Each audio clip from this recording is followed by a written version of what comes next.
भाई बहुत सारे लोग आज परेशान है बालों की समस्या को लेकर, चाहे वो बाल सफेद होना हो या समय से पहले गंजे हो जाना हो। और बहुत सारी और स्किन प्रॉब्लम्स हैं। यानी कि हम आज का एटमॉस्फेयर ऐसा हो गया इस पोल्यूशन भरी लाइफ में, हम स्ट्रेस की वजह से और स्ट्रेस में चले जाते हैं, बाल झड़ने की वजह से और स्ट्रेस में चले जाते हैं। आज हमें जींद के अंदर एक ऐसे डॉक्टर मिल गए हैं, डॉक्टर शिव कुमार जी, जिनके पास एक विदेशी फॉर्मूला आ गया है। और पूरे हिंदुस्तान में इनका दावा है कि ये फॉर्मूला इन्हीं के पास है। फ्रांस का फॉर्मूला इंडिया में आ गया है और इनके पास आ गया है। और ये दावा करते हैं महज कुछ दिनों के इस्तेमाल से आपके गंजे सिर पे बाल भी उगाते हैं और जो सफेद बाल है वो काले भी हो जाते हैं। डॉक्टर साहब बहुत सर। डॉक्टर साहब, ये फॉर्मूला आप लेके आए हो इतनी सारी, ये फ्रेंच में लिखा हुआ है, ये पता नहीं क्या क्या लिखा हुआ है क्योंकि फ्रेंच हमें आती नहीं है। और आप कह रहे हो फ्रांस का फॉर्मूला जो है वो आप ले आए हो और जीन से शुरुआत कर रहे हैं। किस तरह का फार्मूला है और क्या दावा है? सर दावा तो ये है कि जो जैसे ये हेयर ग्रे का फॉर्मूला है, ये फ्रांस ने रिसर्च किया है, अपने इंडिया में ये नहीं है। तो ये ग्रे हेयर को, सफ़ेद बालों को 5 मंथ्स में ब्लैक कर देता है, 2 महीने में स्टार्ट हो जाते हैं ब्लैक होना। ठीक है। और इस तरह की कुछ कई सारी फॉर्मुलेशन है, ये हेयर रीग्रोथ के फार्मूलाज हैं, ये स्किन के फार्मूलाज हैं। तो कहने का भाव ये है कि हम जो क्वालिटी यूज कर रहे हैं, एक तो इंडियन रॉ मटेरियल होता है, एक फ्रांस का और एक बाहर का होता है। तो बहुत सारे प्रोडक्ट्स हमारे जो हैं फ्रांस मेड होते हैं, मतलब रॉ मटेरियल वहाँ का होता है, यहाँ असेंबल किए जाते हैं प्रोडक्ट्स। और कंपनी बहुत सुपीरियर क्वालिटी प्रोवाइड करती है। और हमारे यहाँ क्या है कि ना तो पीआरपी की जाती, ना ट्रांसप्लांट किया जाता। 3 मंथ्स में हेयर रीग्रोथ हो जाता है विदाउट ट्रांसप्लांट के, मेडिसिन से ही। उसमें कॉस्मेटिक्स हैं, हर्बल्स हैं और बिना साइड इफेक्ट्स की इस तरह की फॉर्मुलेशंस होती हैं। देखो, मेडिकल साइंस गारंटी तो दे नहीं सकती सर।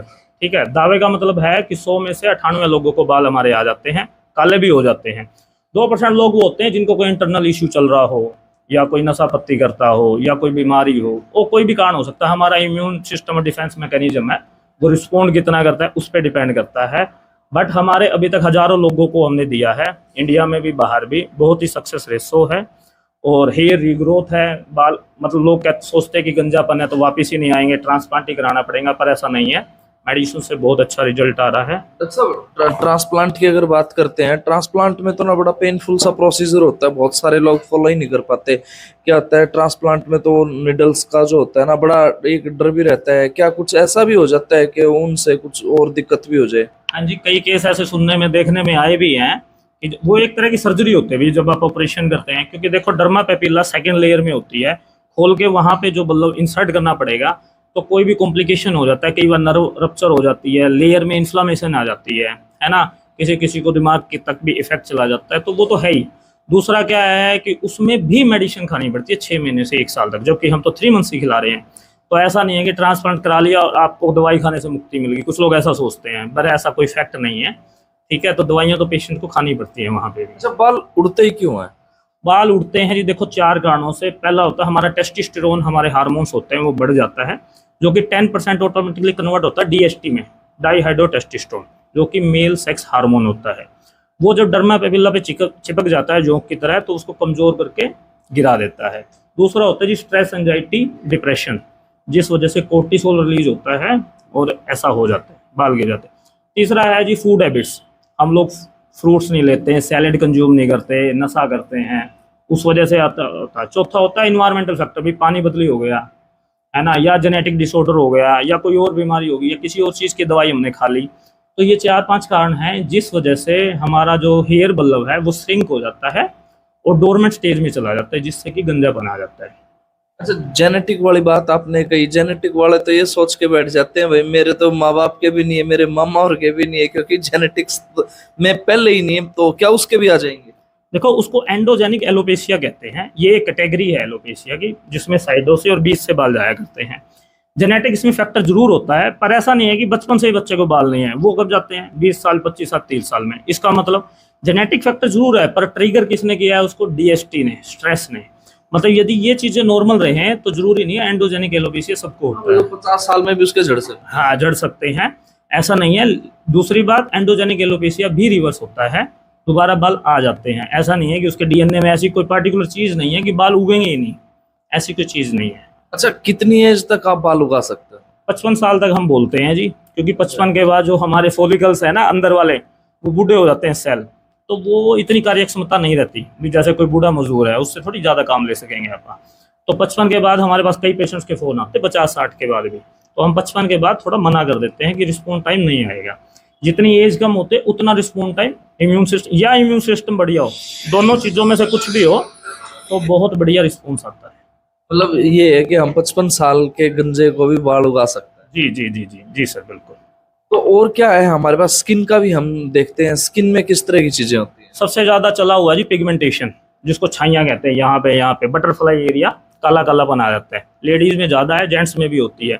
तो ये मेलानिन होता है हमारी बॉडी में जो बहुत ज़्यादा बढ़ जाता है। जब मेलानिन कम हो जाता है तो सफ़ेद बाल होते हैं, जिसके लिए हम ये दवाई बता रहे हैं।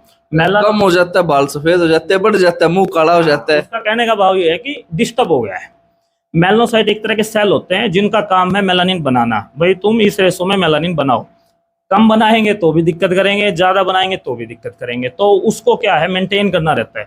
हेल्दी लाइफस्टाइल है हमारा, मेडिटेशन कर रहे हैं, एक्सरसाइज कर रहे हैं, फूड हैबिट्स हमारी हेल्दी है, तो हेल्दी रहेगा सारी चीज़। तो मेडिसिन आप देते किस तरह से हैं? मतलब कोई एक प्रोडक्ट बना दिया आपने सभी के लिए वो है, या फिर जैसे फोन आते हैं कंसल्टेंसी पे, या फिर आके मिले आपसे उसके बाद कस्टमाइज करके वो दवाई तैयार करते हैं? सर हम कोई कंपनी नहीं है, अपा डॉक्टर हैं, पार्टिकुलर डिग्री होल्डर, अपने क्लिनिक है, कस्टमाइज होता है सब कुछ। लोगों के फ़ोन बहुत आते हैं, ठीक है, बहुत लोग ऐसा भी कहते हैं कि कोरियर करा दो। हम उनकी पहले समझते हैं, उनसे 3-4 क्वेश्चन करते हैं, उनकी फ़ोटोज़ मंगवाते हैं, तब कस्टमाइज करते हैं। यदि ऑनलाइन भी देते हैं, अदरवाइज तो हम प्रेफर करते हैं कि पेशेंट हमारे पास आए, हम उसकी प्रॉब्लम को समझे और हम रूट कोज पे जाएं। ज़्यादातर पिगमेंटेशन का रूट कोज है हार्मोन, स्ट्रेस, हम वहाँ पे ज़्यादा फोकस करके कोशिश करते हैं कि वो जड़ से ख़त्म हो जाए, दोबारा ना हो। आजकल बड़ा ये देखने में आया, स्ट्रेस को लेके भी काफी ज्यादा लोग ये हैं कि स्ट्रेस ले लिया, किसी भी छोटी सी बात के लिए स्ट्रेस ले लिया। क्या ये ऑटोमेटिकली, या इसके लिए भी कोई मेडिसिन होती है? वैसे तो देखो ये साइकेट्रिक डिपार्टमेंट होता है, साइकोलॉजिकल डिपार्टमेंट होता है जो stress, anxiety, depression in disorders को हैंडल करता है। और आज के टाइम में इतना ज़्यादा हो गया और उन डॉक्टर्स के पास जाने से लोग डरते हैं। क्यों? उनको लगता है कि नींद की दवाइयाँ देंगे और एक बार शुरू हो गया तो वो लाइफ टाइम चलता भी है ट्रीटमेंट। इसीलिए हम ऐसी कोई दवाई नहीं देते जो कि नार्कोटिक ड्रग हो या ऐसा। आयुर्वेदिक फॉर्मूला जरूर है हमारे पास जो कि हमारी एंजाइटी लेवल को कम करते हैं। उसके अलावा हम प्रैक्टिकल कुछ ऐसे मेथड बताते हैं पेशेंट्स को जिससे कि स्ट्रेस, एंजाइटी कम हो जाती है। अच्छा, देशी विदेशी फॉर्मूले से आपने दवाई तो तैयार कर ली, क्या किसी के ऊपर आपने अप्लाई भी की है, रिजल्ट्स देखे हैं? कितने दिन में रिजल्ट्स आ जाते हैं? सर ये दवाइयाँ हमने तैयार नहीं की, ये कंपनी ने बनाई है। हमने सिर्फ एक कंपनी सर्च की है जो इस तरह फॉर्मूला बनाती है, ठीक है। हो सकता है और किसी के भी पास आया हो, लेकिन जो हमने रिसर्च किया है, जो हमने देखा है, पेशेंट्स को देके बहुत सुपीरियर रिजल्ट्स आए हैं दूसरी कंपनी, इंडियन कंपनीज के मुकाबले। और हमने बहुत ही लोगों पे, ऐसा नहीं है कि कोई रिसर्च किया है, कंपनी मार्केट में तभी लेके आती है तो वो रिसर्च कर चुकी होती है सारा कुछ। गवर्नमेंट उसको अप्रूवल भी देती है, WHO सब अप्रूवल्स होते हैं। उसके बाद हम आज से नहीं, बहुत टाइम से ये सारी फॉर्मुलेशंस यूज कर रहे हैं और बहुत सारे लोगों को इससे फ़ायदा हुआ और सक्सेस रेशो बहुत ज़्यादा है इनका। अच्छा, ऐसा तो नहीं मार्केट से ये दवाई ले लें और यूज करने लग जाए?